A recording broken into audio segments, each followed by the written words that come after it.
Falcone, the Wellness Administrator for HR. So we have 25 people online.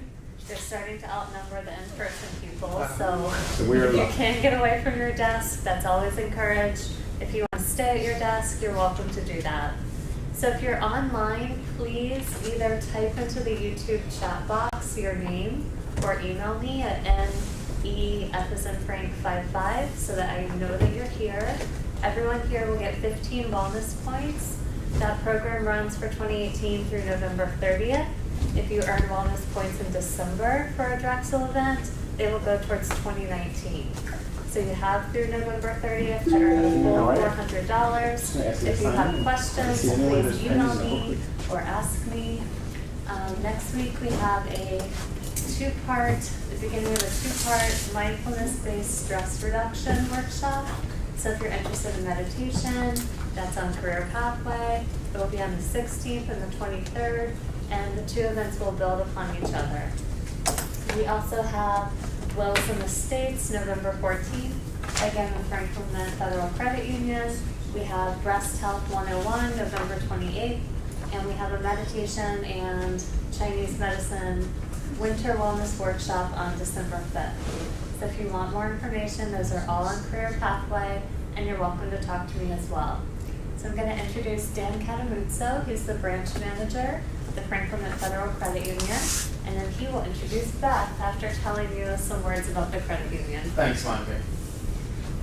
Afternoon, everybody. Thank you for coming. As Monica said, my name is Dan Catamuzzo. I manage the office here on Drexel's campus. We are your credit union. We've been here for almost 5 years in February. We are a full-service financial institution. Everything from a 2% savings account to a commercial loan can be done at our office. We are open 6 days a week, Monday through Friday. Monday, Tuesday, Wednesday, 9 to 5. Thursday, 9 to 6. Friday, 9 to 7. Saturday, 9 to 2.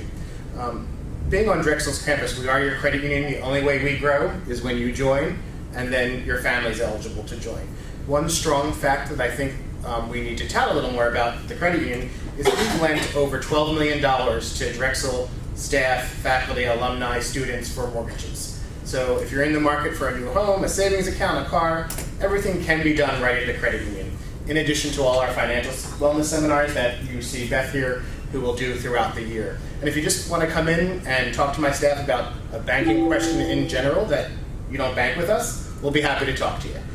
Once again, downstairs, right on Chestnut Square, stop in, say hi, give you information. You have your procurement offers on the table. They're in play 45 days after you open, up till 45 days after you open the account, and the 0.25% off any loan on the bottom is good at any point in time during your tenure at Drexel. Thanks, and hope to see you. And here's Beth. Thank you. Before I get started, I just wanted to give a little blurb about the upcoming seminar on wills and estate planning. That is presented by an attorney. It is an amazing opportunity for you to get time with an attorney, basically. He's going to come up and he's going to do the presentation and do a really nice overview of all the different things that you need to think about with wills and estate planning and living wills and such. And then typically there's a little Q&A time afterwards. So if you have a more specific question, you can, if you're comfortable in front of the group, you're welcome to ask that. And then you can also obtain his information. Stephen, who is the attorney who's presenting, I've seen him do this many times. He's very personable, very approachable. And it's just a great opportunity for you, regardless of your age, regardless of your assets, to really put together a plan that's going to help you and help your family for the future. So that being said, my name is Beth Manley. I'm the Adult Financial Education Manager for Franklin Federal Credit Union. My background is I have an education degree, and then shortly after graduating, I ended up working in finance for 23 years. And I'm kind of a credit geek. I love credit. I was a credit analyst for many years, wholesale and retail, so I was dealing with individuals and I was also dealing with businesses. Everything from a $12,000 used Dodge Neon to a $58 million mortgage for a dealership, just to kind of give you an idea of the broad range of things that are affected by credit. We're going to talk about a lot of different aspects of credit today. If you have questions and you want to raise your hand at the moment you have the question, you're welcome to. If it's something that we're going to address a little bit later, because we really hit a lot of different points here, I'll just ask you to hold and we'll come back to it. And then my information is available at the end if you want to reach out to me personally if you're not comfortable asking a question in front of the group. So we're going to talk about credit reporting agencies. We're going to cover some of the regulations that cover your rights as a consumer in regards to your credit. We're going to, and this is very, very updated because there were some changes as of September 21st. We're going to talk about credit freezes and credit locks. We're going to review the anatomy of your credit report and go over each component and how it affects you and why that information is important. Reporting timelines for both positive and negative information. What information is excluded? And then we're going to do a deep dive into scoring. We're going to talk about the purpose of scoring, and we're going to review what makes up your FICO score. So you may be aware that there are 3 different national credit bureaus. There are several smaller specialized credit bureaus, ones that deal with business and certain segments of business. But for most consumers, the 3 that you're going to be talking about are TransUnion, Equifax, and Experian. It's important to understand that these are private companies. These are not government entities. And so they're not really getting access to government information. Whatever is provided to them is what they report. And you as a consumer need to make sure that the information they have on file for you is accurate. So why are there 3 primary agencies? Well, initially there were 50, 60 plus agencies around the country.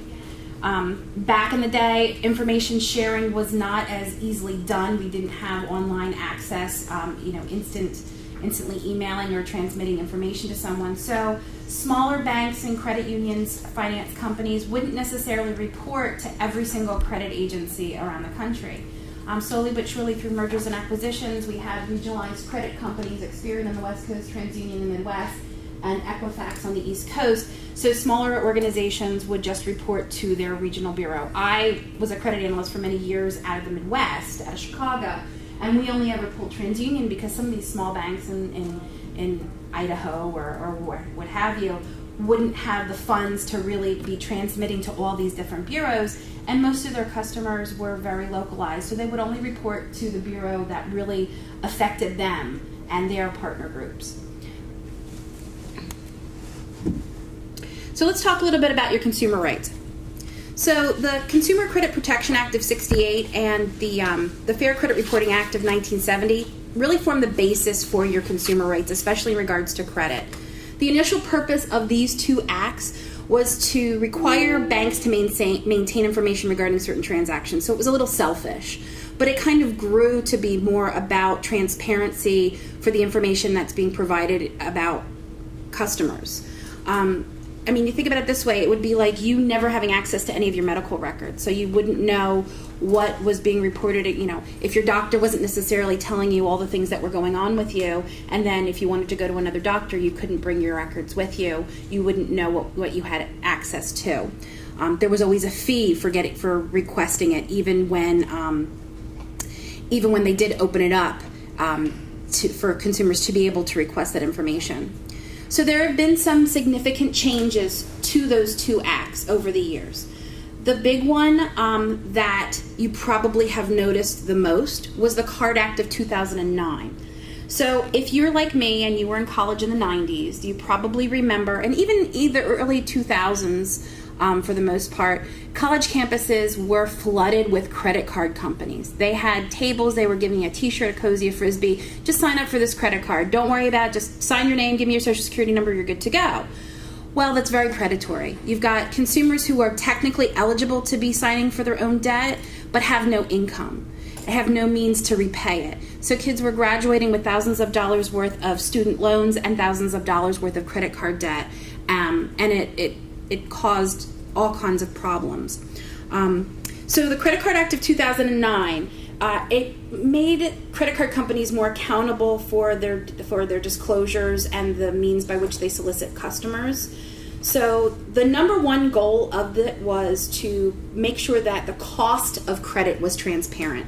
So one of the big changes that we saw was that little box on our credit card statement that showed us if we only ever paid the minimum, how many years it would take us to pay off our credit card. It upped the minimum payments so that you weren't in a situation where just paying your minimum wasn't even covering your interest. So you were actually, if you stopped using the card and you paid your minimum, you would eventually, after several years, pay it off. It limited late fees, annual fees, maintenance fees, interest rate hikes. It capped certain fees on fee harvester cards, which really were targeted towards people who were subprime. So if your credit was very poor, you could get this special card. You might have a $500 limit, but the companies would be horrible in that. You have a $500 limit, but for every time you try and use or do something with the card, they were charging you a fee, so you were only maybe getting access to 20% of that. So it capped the fees on those. It limited fees on gift cards and restricted expiration dates on gift cards. And as we said, the big one was with those who are under the age of 21. Credit card companies were no longer able to solicit to college students or anyone under the age of 21. Anyone under the age of 21 had to show proof of income or have a qualified cosigner with income in order to even get a credit card. In 2003, we saw annualcreditreport.com created. So this was an amendment passed in 2003. So this is where the government really started getting involved with the information that the credit reporting agencies were providing.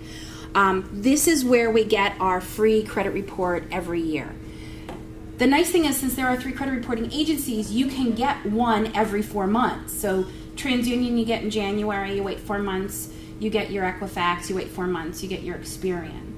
And there have been some additional updates that we'll talk about. But I want to make sure we are clear. It's annualcreditreport.com. It is not freecreditreport.com.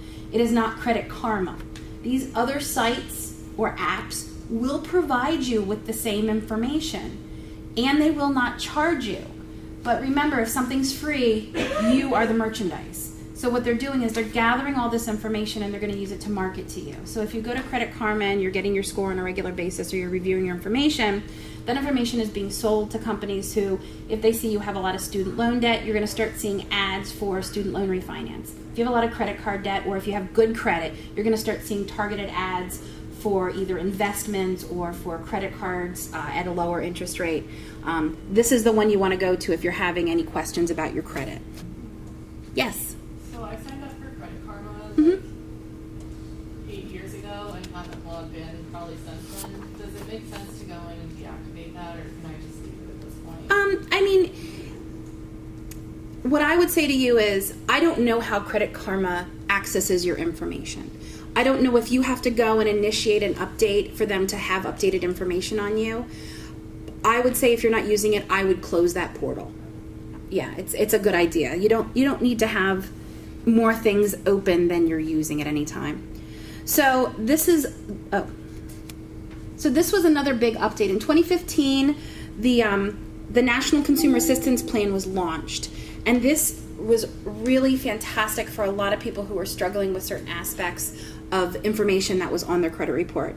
So the 3 major credit reporting agencies got together and realized that with all these compromises and all these reporting issues that they were having, that they needed to do something and be proactive before the government stepped in and really regulated them more. I really view them personally as more like a utility. You know, they're providing a service, and they're the only ones providing this service for the most part. And they have so much power over our lives as far as the information that they contain, that they have to be highly regulated. So the big changes with the NCAP were, if you obtain your free credit report, so you go in and you get your free TransUnion report in January and you find information that you need to dispute, you dispute it, and then 30 to 60 days later, you can go back and get another free copy of your TransUnion report to verify that the updates are done. And that information is communicated between the 3 companies. So if you dispute it on one bureau, that information is shared. And you can go in and you can pull those other bureaus, and you do not have to pay a fee for that if there's a dispute involved. Medical debts. This has been a huge burden for a lot of people, especially with the cost of health care. So medical debts first will not be reported for 180 days waiting period to allow for insurance companies to have their claims paid, because there can be a dispute process, there can be a long wait to get things paid. And previously listed medical collections that have been paid in full will be removed. So if you look at your credit and you see an older paid in full medical collection item, you can get that removed if it hasn't already been removed. Anybody here from the city of Philadelphia ever have a parking ticket? Well, if you had one and you let it go unpaid, it would show up on your credit report, regardless of whether you had no contract with the city of Philadelphia to park there. There was no signed agreement in place. It was kind of understood you were going to park there and you're going to pay a fee. Well, in the past, unpaid parking tickets and parking fines would show up on your credit as a bad debt. So that was eliminated. Anything that you did not agree to contractually will not show up. So parking fines, traffic tickets, things like that do not affect your credit any longer. Credit reporting agencies, and this is kind of generic, this is their wording, I don't know exactly what they mean by this. They will provide special attention to consumers who are victims of fraud. And I think this is really where the NCAP, the agreement kind of comes in that they're really working together more, even though they're separate companies, they're sharing a little bit more information between the three in order to make sure that there's some uniformity in the reporting process. So, as of September 21st, if you want to freeze your credit, it is free. In the past, freezing your credit cost $10 per bureau if you were not a victim of fraud and you were under the age of 65 or over the age of 18. So what does a credit freeze do? A credit freeze does just that. It locks down your credit. It makes sure that no one can pull your credit without having a password or code in order to unlock it. It stops you from getting instant credit. If someone has an existing relationship with you, then typically they can still be reviewing your credit because that link has already been established. You can still go to annualcreditreport.com without your password and pull your credit report and look at it. It doesn't stop you from looking at your information. And it doesn't monitor your credit, let's be clear. It just stops. So if I pretend to be you and I go into a dealership and I want to get a car and I've stolen your information, I'd have to have that PIN or password in order to unlock the credit. Otherwise, no bureau can be pulled, no information can be verified. Now, a credit lock is different. That would be where you'd like LifeLock or one of those companies that is doing like a full monitoring service. So they will freeze your credit or lock it down.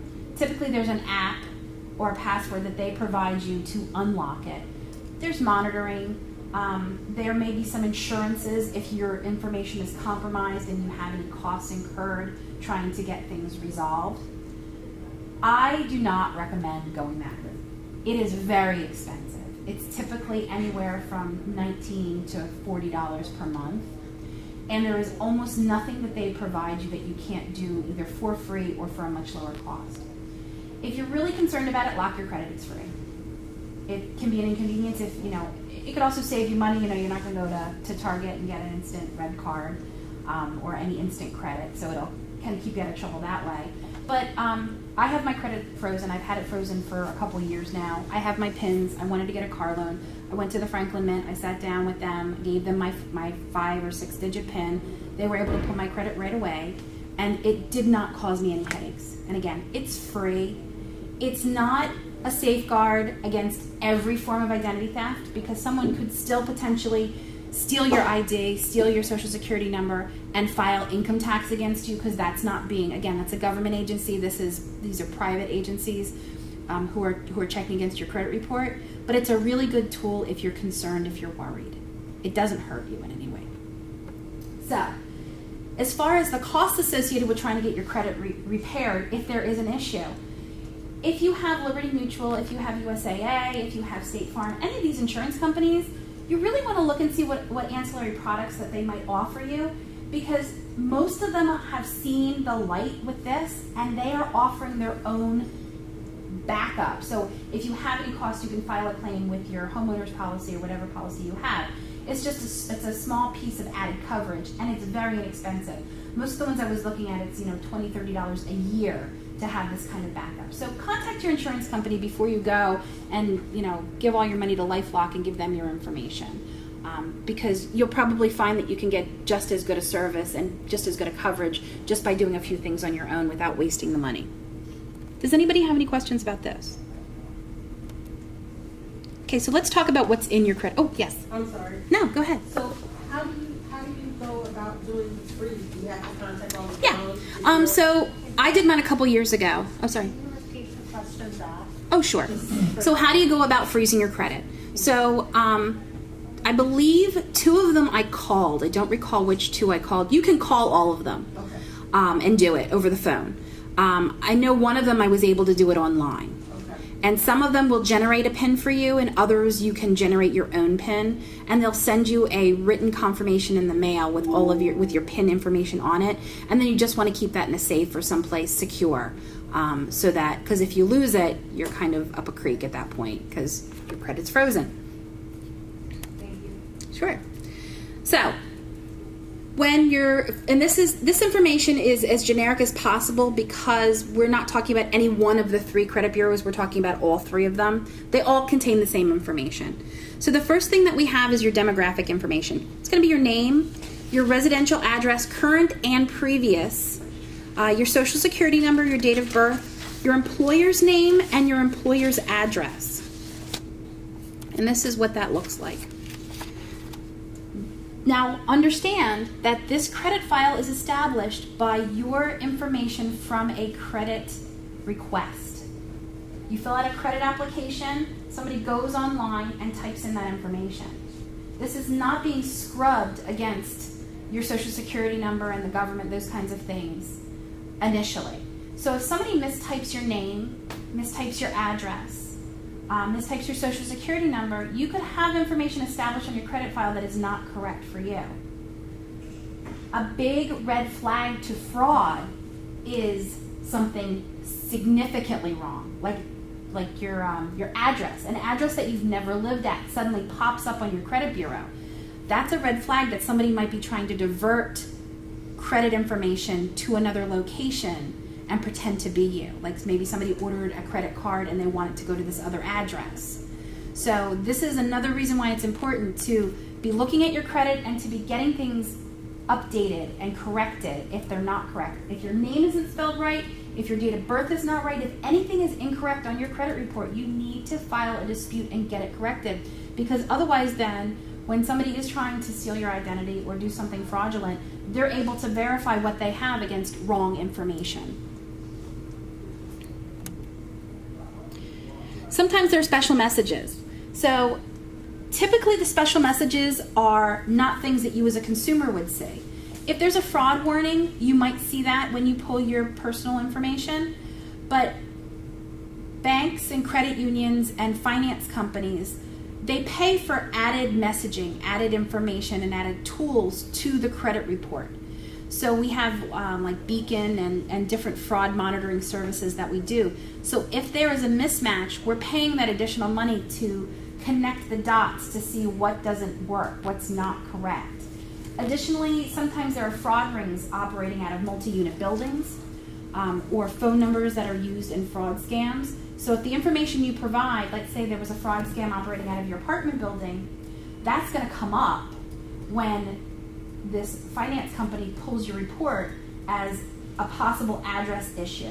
And they may want you to go an extra step to verify your identity or where you live. They might ask for additional information. It doesn't have to do with you necessarily as a consumer. It has to do with the information that's been gathered by law enforcement and credit reporting agencies. Especially with social security numbers, if your social security number was used fraudulently, that is going to come up every time you file, you ask for new credit. Warning is going to come up. Trade lines. Trade lines are the meat and potatoes of your credit report. This is what everybody really wants to look at because this is going to tell your history. So we've got the lender name, the account number, and subscriber code, which is just an ID for the finance company. ECOA code is going to be whether it's joint, individual, co-buyer, those kinds of things. And account type. Account type is pretty limited. It's revolver, mortgage, credit card, those kinds of things. You're not getting a whole lot of detail there. The open date, the reporting date, reporting date would be the last time that information was refreshed. The high credit, the credit limit, the current balance, the terms, payment amounts, amounts past due, and the payment pattern. The payment pattern is typically 2 years worth of payment pattern. But if you have a card that you haven't used in more than 2 years, but it's still active and open, this whole area here would be empty, but we would still see the payment history up there. You can see in the corner where it says payment history CCC, that's current, meaning this person never paid outside the terms of their agreement with the company. Does anybody have any questions about anything we're seeing up there? Yes. We have an online question about the benefits of checking your 3 credit reports throughout the year. Mm-hmm. Could you talk about that? Sure. So with the updates in 2003, you're allowed, assuming there's nothing wrong with your credit, you're allowed to get 1 credit bureau every year. But there are 3 credit reporting agencies. The information is well shared between them, especially if there's any updates and corrections and things like that. And most companies nowadays that you're doing business with are reporting to all 3 credit bureaus. So if you don't want to pay for a credit monitoring service, you have this opportunity every 4 months to select a different one of these companies and get your free credit report from them so that you can be reviewing the information and making sure that it's true and accurate. Sorry, Yeah. follow up to that? Yeah. I thought I was taught years ago to do all 3 at the same time because they would have perhaps varied scores. Well, you don't get the scores when you pull your credit bureau. And we're going to talk about scoring and why there's that variance. But the information, when you're looking at your bureau, the information should always be consistent, relatively speaking. I mean, there might be some variances, on when, so you have an American Express card and this one, they didn't receive the update yet that your payment was made. They'll receive it the next day. TransUnion has it. But generally speaking, the information should be fairly consistent between the 3. This is where we talked about where years ago, not everybody was reporting to all 3 credit bureaus. The past 15 plus years, everybody is pretty consistently reporting to all 3 credit bureaus just because it's so much easier nowadays. Everything is online, everything is electronic. There's no manual updates any longer. And that's why you should maximize your opportunity and not pull all 3 at one time because you're probably going to see the exact same information across all 3. Spread it out. That way if something happens within that 4-month period, you can catch it. You're not waiting an entire year or paying to have your report pulled. But very good questions. Yes. So we had another question about freezing your credit. Mm-hmm. And what are you not able to do while it's frozen? So they are asking, can I open a credit card or a line of credit No. or get a loan? You can't. How You does that cannot. work? That's a great question. You can't do anything. Can you? Sorry. Yeah. So the question is, what can you or can you not do when your credit is frozen? You cannot use your credit is what you can't do. Great. So what that means is that if you go into a store and you want instant credit, you cannot get that instant credit without giving them your PIN. So typically what happens is that I'll speak to the credit union. So when you come into the credit union and you apply for a loan, we at the branch bring up the system to enter in your credit application. There's no paper application. And then when we get to the screen where we pull the credit, where we request the credit, if your credit is locked or frozen, you can give us at that time the PIN. You don't have to call the credit reporting agency. You can just give us the PIN. We plug that in and it's like a key and everything is accessible to us and we can give you the approval that you need and review it. Instant credit, typically, you don't have that access because you're dealing with a salesperson across the counter. They're not actually doing the credit approval. It's all automated. And whenever you have a freeze, you have to eliminate that automated aspect of it because somebody needs to stop, get that PIN, and review it. Now, if you know you're going shopping and you want to get instant credit, you can call the credit reporting agencies and you can have a temporary lift, a 24-hour lift, so that you don't have to worry about that if you know you're going to be in a position where you need to be accessing your credit immediately. Yes, Monica. And what happens when someone loses the PIN? I've had nights where I've actually been like, do I know where my PIN is? Do I know where, I freaked out a little bit. I have to think that the credit reporting agencies have a backup plan where you can call them, and if you verify enough of your information that you would be able to unlock it, but they're going to make it really difficult for you, so don't lose your PIN. My boyfriend lost his pen. Yeah. Yeah. So there always has to be a backup plan. I say that as somebody who's experienced situations where people didn't have a backup plan, but as far as something like that there's enough unique information reported on your credit bureau that they should be able to eventually verify who you are. It might come down to them actually having you provide them with copies of your ID in order to go that next level. But if you can avoid losing it, please avoid losing it. Any more questions about freezes or locks or anything like that? Yes. So the purpose of freezing it is pretty much so that you're not getting random inquiries, or is it so that you're behaving yourself and just not out? Well, that's a good question. What's the reason to freeze it? So you can freeze it for a number of reasons. I froze mine because I was paranoid of identity theft. I didn't like the idea that my credit was good, so I would qualify for instant approvals around the place. There was no issue there. So a stranger could steal my ID, and as long as they had a picture ID that said that they were me and my social security number, that they could go into a store and open up credit, large amounts of credit in my name, and it would be I wouldn't know, until my score started to drop, because I do get my score from the credit union on a regular basis. So there would be no red flags. So by locking your credit, you do take away that temptation to get instant credit. But what you really do is you protect yourself in the long run from a lot of different ways that people can attack your credit. So just a side story about demographic information. I worked on the credit desk for Chrysler Financial for many years in the Midwest. And we got a call from a dealership out of Arizona from my boss, my credit manager, and comes to find out that there was somebody who had come into the dealership earlier that day and had pretended to be my boss to buy a Dodge, to buy a big truck, like a $50,000 truck. So they thought, hey, this is great. This guy works for Chrysler Financial. He's going to qualify for employee discount. It'll be an easy deal, a slam dunk. He probably has great credit. They pulled his credit and everything looked great. The problem was the guy didn't exactly look like what he was claiming to be. I mean, he came in like dirty jeans and, a tank top. And then on top of it, this is somebody who's been with this company for 20 years, has a kind of prestigious role within the company. And on top of that, he spelled Chrysler wrong. So they figured out that maybe this guy wasn't who he pretended to be. Looking at his credit report, it updated his most recent address as being out of Chicago, not as being out of Arizona, but he had at one time lived in Arizona. So that was a little suspicious. If he was working in Chicago, why would he need a car in Arizona?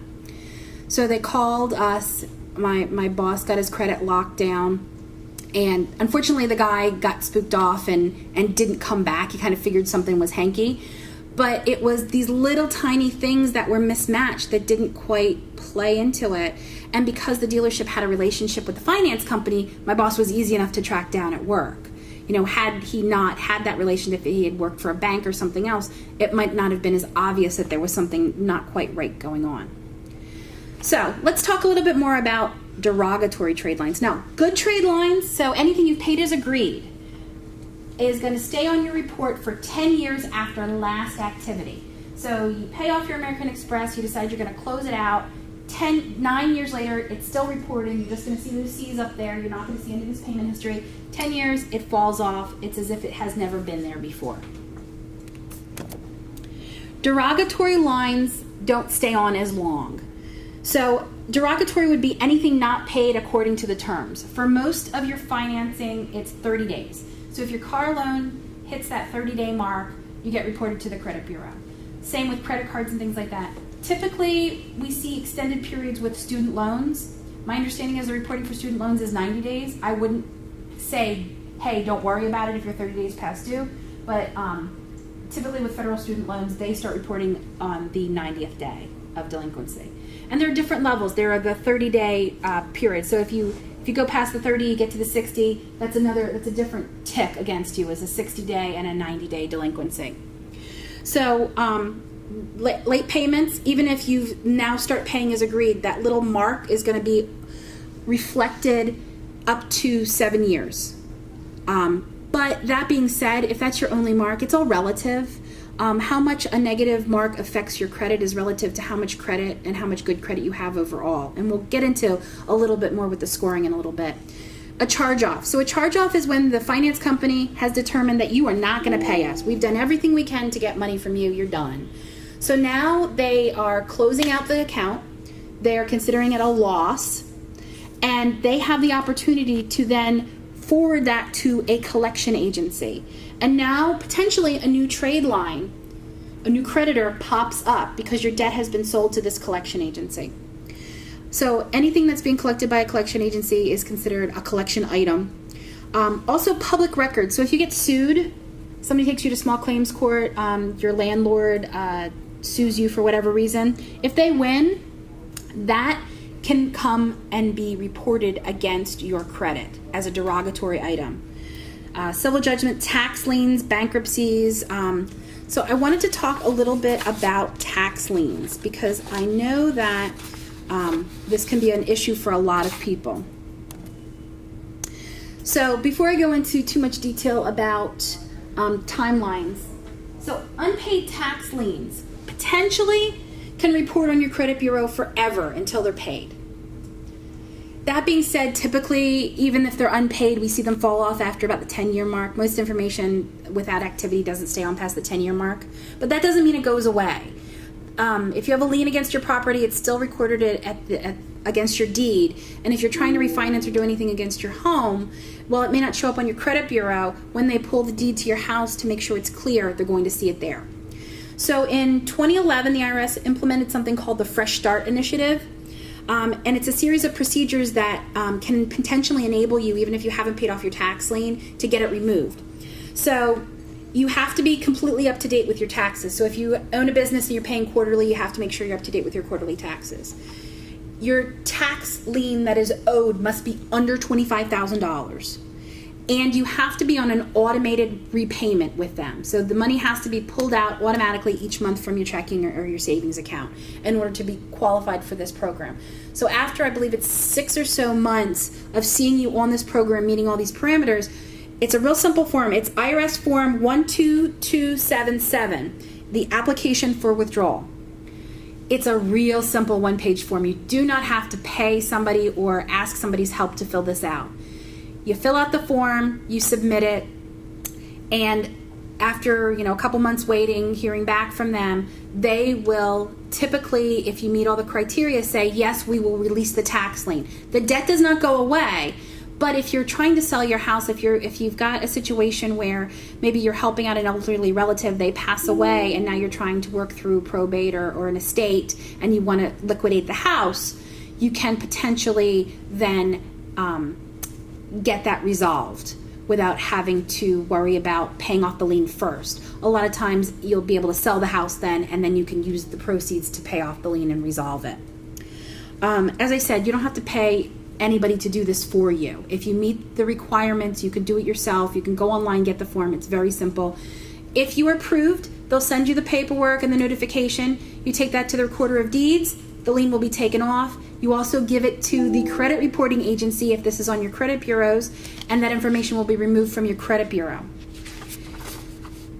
So, civil judgments, unpaid tax liens, dismissed bankruptcies, discharged Chapter 13s, these are going to stay on your report 7 years from last activity. Discharged, so the difference between a dismissed and a discharged. If your bankruptcy is discharged, it means that you have completed the bankruptcy plan. If it is dismissed, it means that you have not completed the plan. So I want to make sure we're clear on that. So discharged bankruptcies and Chapter 13 filings, the record of those filings stay on for 7 years. But as I said before, everything is relative. If after the most finance companies will look to help you reestablish after the 2-year mark once you've completed your bankruptcy. And once you get past that 2 years and you start reestablishing yourself, the impact that these different things have, if they have been resolved, is minimal.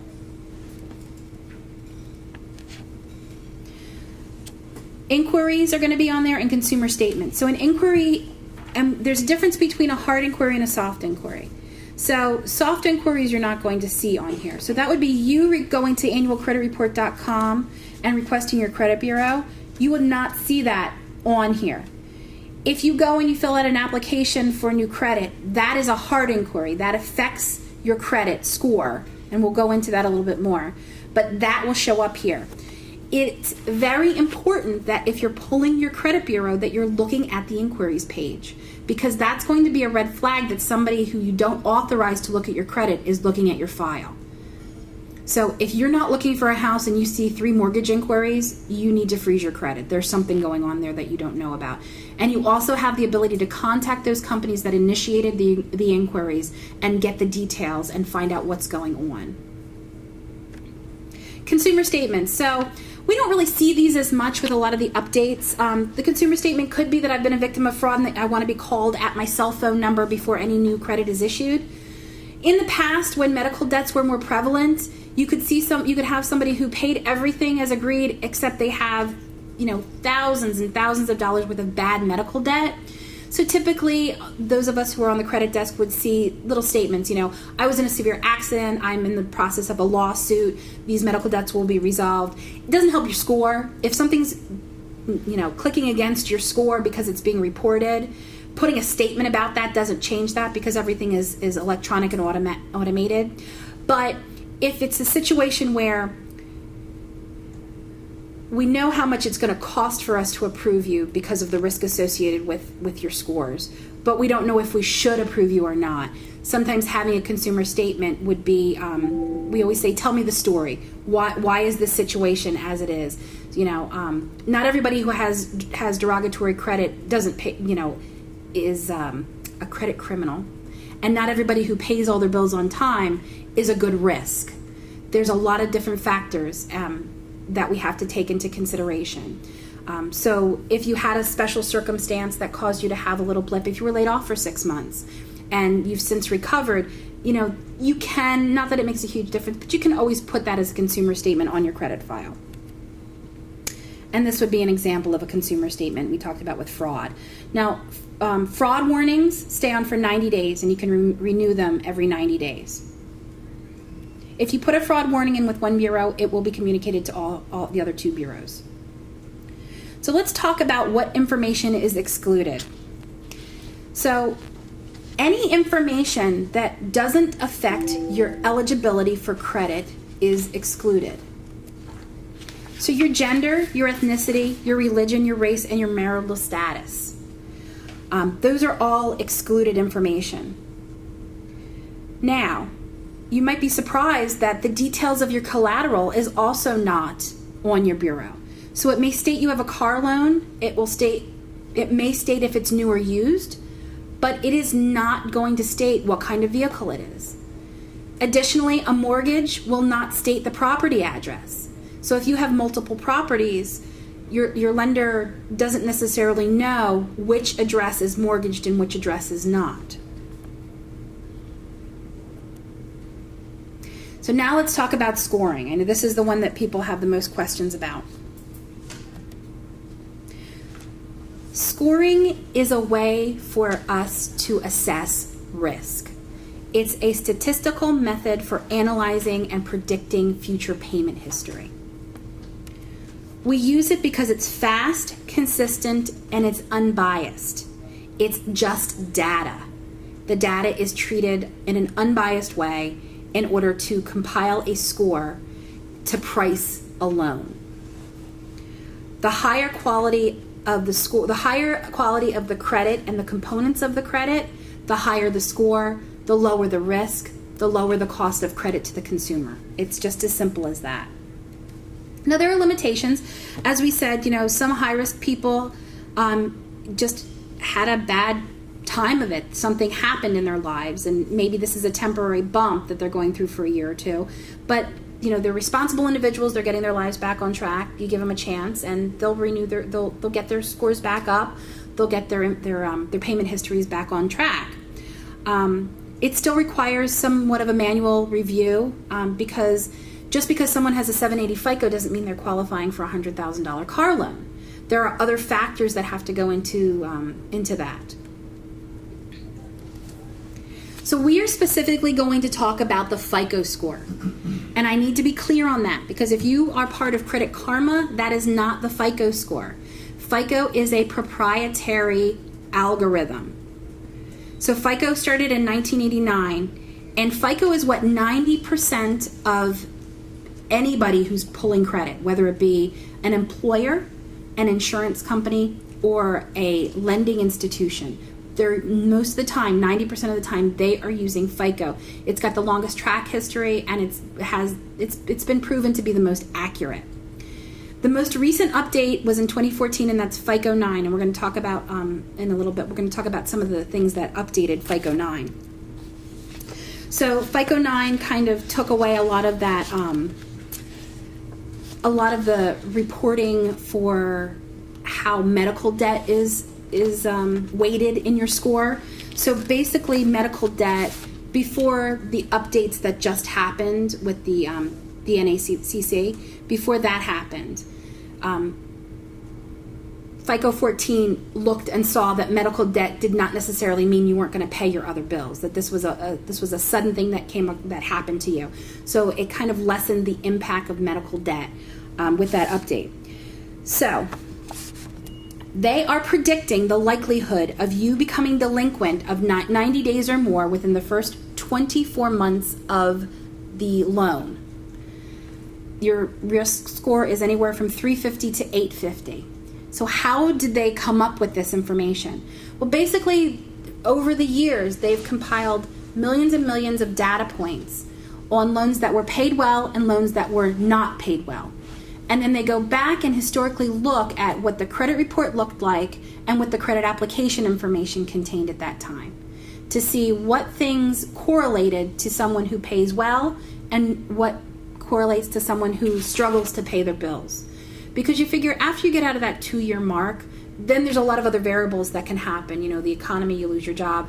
But typically that first 2 years, the planning that led you up to obtaining that debt should still be in place. And that's the thinking behind it. So there are 49 different FICO models. Okay? So there are 6 different model families. We have FICO Generic, FICO Mortgage, FICO Auto, FICO Bank Card, Installment Loan, and Personal Finance Score.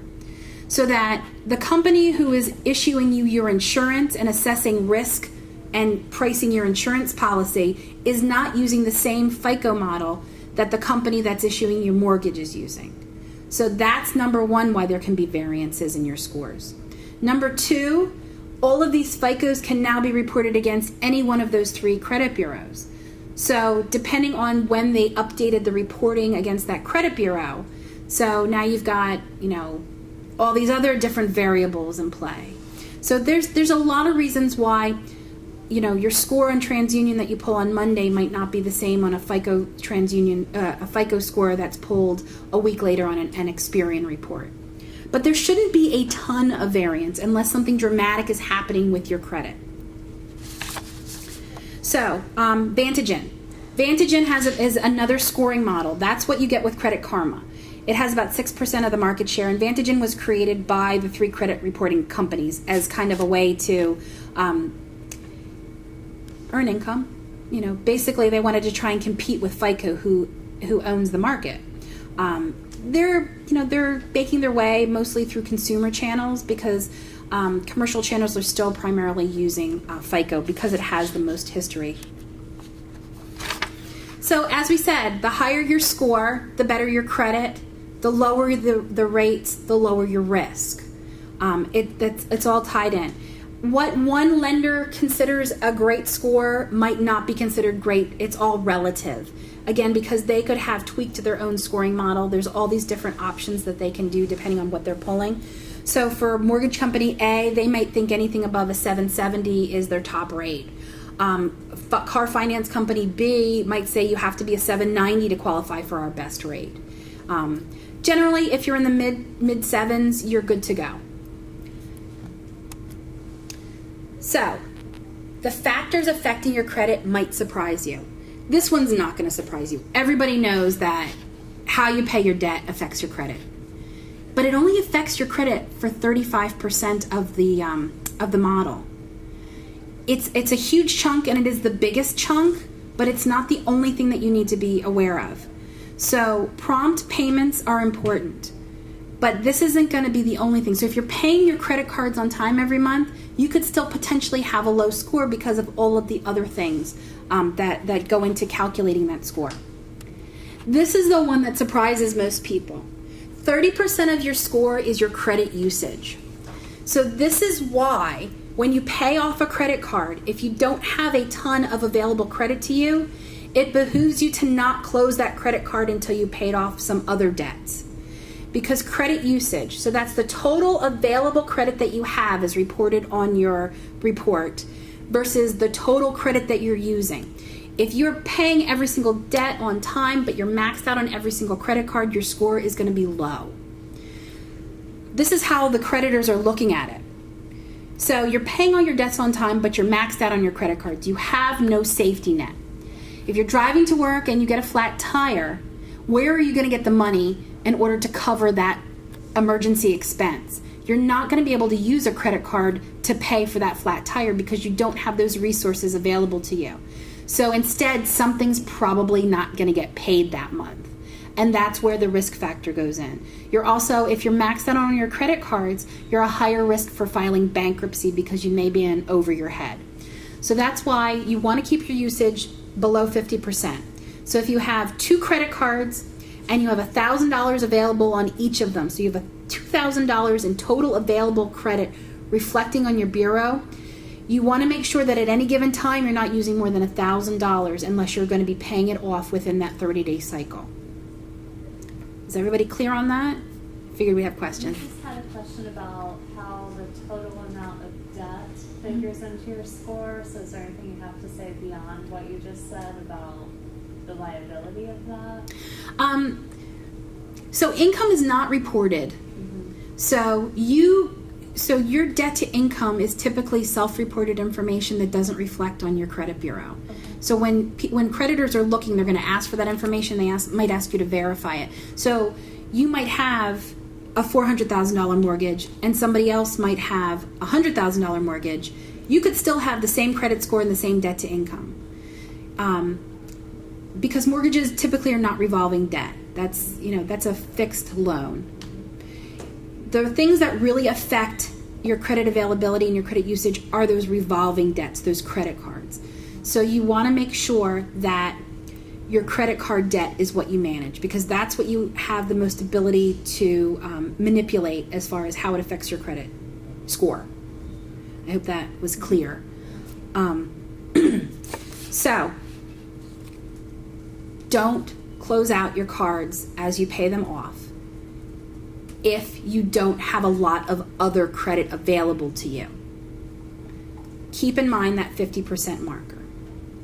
So one of the things we were seeing was back during the credit crunch, people, to reduce risk, a lot of credit card companies were reevaluating their clients, and if they saw that there were a lot of delinquencies here and there, but that an individual had a high available balance and wasn't maxed out and wasn't necessarily using all of it at a given time, we were seeing people whose available credit limits were being lowered to reduce risk. And that really is, that shoots you in the head as far as your credit goes, because now where you had counted on having that cushion, maybe you had several $1,000s available to you, they've now lowered your limit, so you might be close to your max on that card, and you might not have other available credit. So while they were doing it to reduce their risk, it really put a lot of consumers in a difficult situation. Length of credit history. 15%. And this is why we can have somebody who has a decent score, but if you are 23, 24 years old, you're not going to have an 850. it's physically impossible for you to be an 850 in your early 20s because you just don't have the length of credit history available to you. Unless somebody made you an authorized user on a card that had been around for 25 years, which we have seen happen. When you make somebody an authorized user on your credit card, they now have access to having that history reported against their bureau, and it can artificially inflate someone's score. But typically, if you're on your own, you can't get credit until you're 18 years old, and then the length of history is 15% of your score. Because, it's risk. So the longer you've had something, the more history we can see on how you've managed it, the more comfortable we're going to feel giving you additional credit. Pursuit of new credit and types of credit use, or mix of credit, are each 10%. So the pursuit of new credit, this is why we have situations where you have somebody who goes and gets a mortgage. So they've got new credit, so their credit scores drops a little bit. And then the next month after they move into their house, they go to Best Buy and they max out their Best Buy card because they got a 10% discount for opening up this new card. Then the next month they go to Raymore and Flanagan because they get a 10% discount for, to get their furniture for their house. They max that out. So now we've got, over the course of 90 days, you've had 3 brand new types of credit, and we have no history, and we have no idea how you're going to manage this. So that's going to drop your score. Now again, it's all relative. If everything else is in line, you might be looking at a 20-point hit, nothing's real significant for someone with high credit. But if you don't have a lot of credit to begin with and you do something like this, you could see a serious drop. And again, they like to see a mix of credit. So if you have a mortgage and you have a car loan and you have a credit card, as opposed to just having student loans or just having credit cards, you're considered a lower risk. Is it the case that anytime you would open, let's say, a new credit card for any reason, that your credit score will take a little hit? Yeah, absolutely. So one of the changes with the newest FICO model was that it enabled consumers to shop a little bit more for credit. So what we were finding is that if you go in and you file an application for a mortgage and you get they pull your credit report and you don't like the rate that they're offering you, you might go shop around to another mortgage company. Well, every time another mortgage company was pulling your credit, it would drop your score. Could be 5 points. Well, you get to your 6th company, and if you were between 2 tiers for your credit, it could mean you're really not getting a very good rate at that point. So same with car companies. Car dealerships were infamous for this. So they have aggregate software. So you sit down at a car dealership in the finance office, if you weren't smart enough to go to Dan first and get your car financing. Thank you. So you sit down in the dealer's office, and they're going to find you the best rate for them. So they're going to go online, and they only have to take your credit application one time, and they could submit it to 20 different banks. Well, those 20 different banks are pulling your credit. So bank number 1 is getting a decent score. Bank number 20 is getting not a good score at all because of all those clicks against you. So the change in 2014 was that any similar inquiries within a 30-day period will only count as one inquiry.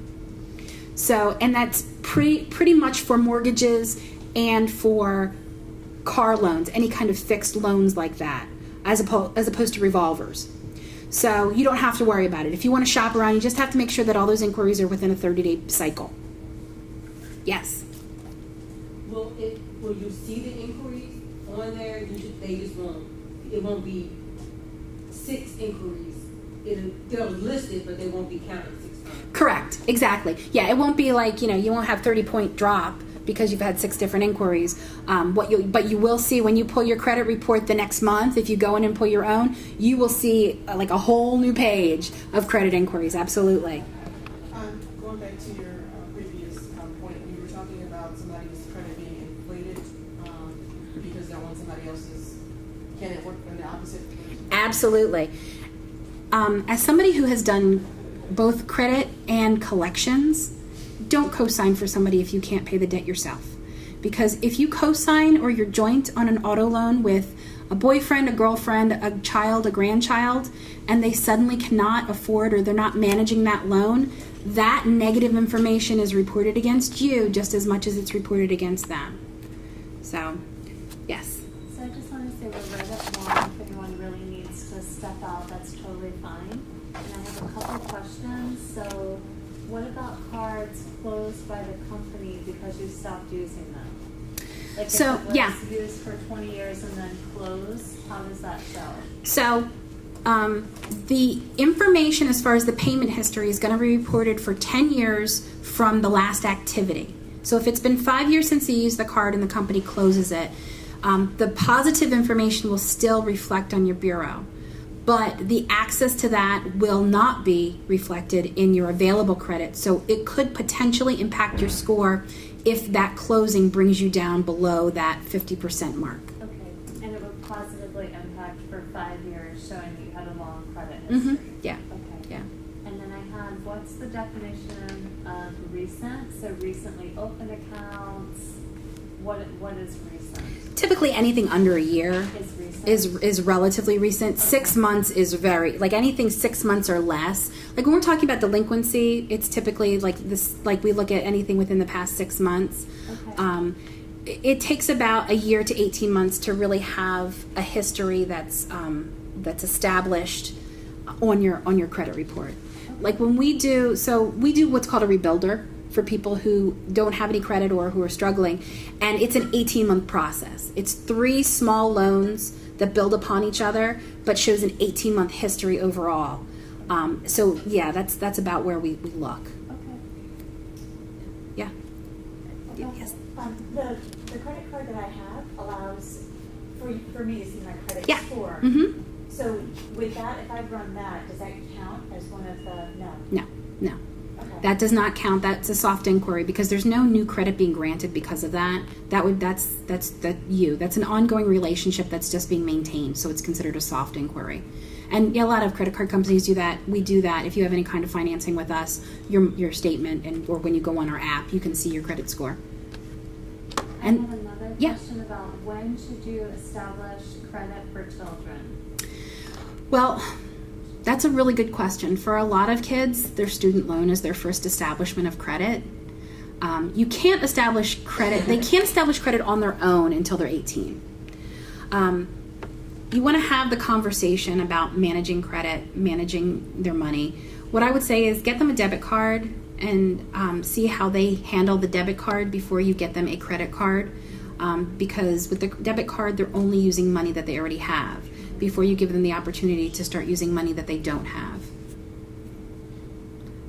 Be very careful about making a child an authorized user on your credit card because that could end very badly for both of you. Yes. Besides personal self-control, is there a negative impact to increasing your credit limit? No, I mean, it doesn't negatively affect your score in any way. As far as your available credit goes, if somebody steals your credit card and charges against you, you have zero liability against that if it's legitimately fraudulent. So, having that $25,000 available credit on your credit card in case of an emergency isn't the worst thing in the world, as long as you're regularly monitoring and making sure that nobody's fraudulently using it. If God forbid something happens, you just file the necessary paperwork and then you're not on the hook for it. Yes, ma'am. What's the difference between the Credit Karma score and the actual FICO score? Oh, that's a good one. So it's just a different algorithm. So it's a different. It's computing and weighting things differently. Okay. Because FICO is proprietary. They can't use FICO. Okay. So they've come up with their own way of measuring things. So, the scores might be similar, but they're probably not going to, they're never going to be identical. Correct. They're never identical. Mm-hmm. So we find people come in and say, my FICO score is X. But when we pull it, and your Credit Karma score, they don't match. Right. Okay. They're usually off a bit. Okay. So, just be careful. Yeah, with I mean, expectations. I typically see, even with people with good credit, at least a 40-point swing with Credit Karma. Okay. I mean, Credit Karma is, as I said, it's free. If you want to use it, that's fine. But there's so many easy ways to get your free credit score anyway. Right. And just know that when you pull your credit bureau through annualcreditreport.com, you will not get your score. Right. You will not get your score. So that was actually Yeah. my next question. So like you go on annual credit report and you pull, let's say you just pull all 3. Yeah. And you you get your information, Mhm. but you would actually have to pay a fee, correct, to get the actual Score, correct. Unless you have like a bank credit card or Right. whatever Mhm. that Yeah. offers you. the Yeah, fee. because FICO is a separate company. Okay. Yeah, they have to pay to use the FICO score, so they're not going to give it to you for free. Okay. Yeah, no, go ahead. You've great. These are great questions. A friend of mine has a radio show, and he had these people on that were talking about like improving your credit, and they were saying, don't use Credit Karma, Credit Sesame. They even said don't use annualcreditreport.com, and they were saying, that basically through their program. So basically, they're just selling you something like an item too. Basically. Right. You have to be really careful because a lot of the people who do credit repair are scammers. There have been cases where they're actually giving you a fake ID, like they're giving you, we're going to give you a new social security number. We're issuing you a social security number. Basically, you're committing identity theft at that point. The only way to really improve your credit is to manage your debt properly and pay things on time, and to have a long credit history. Those are the three factors. If someone is struggling, if they're trying to manage their debt and they can't, I know when I was in the branches, and I know Dan does this too, you bring in your credit bureau, we'll sit down with you and we can talk and we can advise you. But clarify. There's an office in Philadelphia. They are a non-profit organization that helps with debt management. They do debt boot camps. They legitimately help people get out from under it. It's a difficult process, and we do managing debt and overcoming debt. We had a great turnout when we did overcoming debt here, and there are different methods that you can use. But if you are really in a bind, because before you file bankruptcy, you have to go through a program like Clarify, and they are certified for bankruptcy counseling. But a lot of times, if you go through those programs and you follow it, and you get a debt mentor, you can pull yourself out. That you don't have to go that route. It's amazing what you can do once you get organized and get a handle on it and move forward from that. And credit's not forever. As we said, most of this stuff only stays on 7 years if it's derogatory, with the exception of the federal government. I mean, you can get a fresh start. You can move forward. I just want to add, always contact the owner of the card saying, hey, I'm having an issue. Yeah. This is your first point of contact. Especially with secured debt, if you're struggling with anything, they don't want the house back. They don't want the car back. It's a big loss for them. So if there's anything, and I know we do this too, if we have somebody who maybe you're out of work for 3 months and you have a loan with us and you're struggling, contact us before you get delinquent, because a lot of times we'll allow you to skip payments for a couple months. You send us a letter explaining the situation. We take those payments and tack them to the end of the loan, and it gives you an opportunity to kind of catch your breath. Car companies do this with a lot of different loans. Mortgage companies might be able to do something like this for you also. Address it before it becomes too big an issue, because once it starts affecting your score, you're a greater risk and people don't want to help you as much. Yes? I'm sorry. No, you're great. No, these are wonderful. Believe me, you're not the only one who has these questions. Okay, so I know someone who's a family member basically took their information and messed up their credit by using their information to obtain credit. Like, what would be like the first step for them, like other than like contacting, I guess checking their credit report and seeing Right. So and this is difficult. It's difficult when we have family members who steal identities. We see this a lot with children, that parents who have bad credit will steal the social security number of their children because it's a fresh start for them. So if you have been a victim, whether it's a friend or family member, the first step is really to file a police report, and that tends to be the hardest step, but you need to document everything that's happened to you. So you go to ftc.gov, the Federal Trade Commission. ftc.gov has all the paperwork. They have letters and things like that you can provide to your creditors. You basically answer a series of questions depending on your circumstances. And it gives you paperwork for documenting who you've talked to with the different creditors. It encourages you to file a police report, because the thing with filing a police report is now it's part of the permanent record. It's not just your word. You have something to back up what you're saying. And it's a real process to try and get it cleaned up. But once you file that police report and you get everything together, you can go online or you can call the credit bureaus. You want to contact all of the creditors individually who have credit in your name that is fraudulent and provide them with proof that it is fraudulent. That is an important step. And then you want to get that warning on your credit bureau too. So and again, all this is, FTC is great for consumer protection. They have all of that information.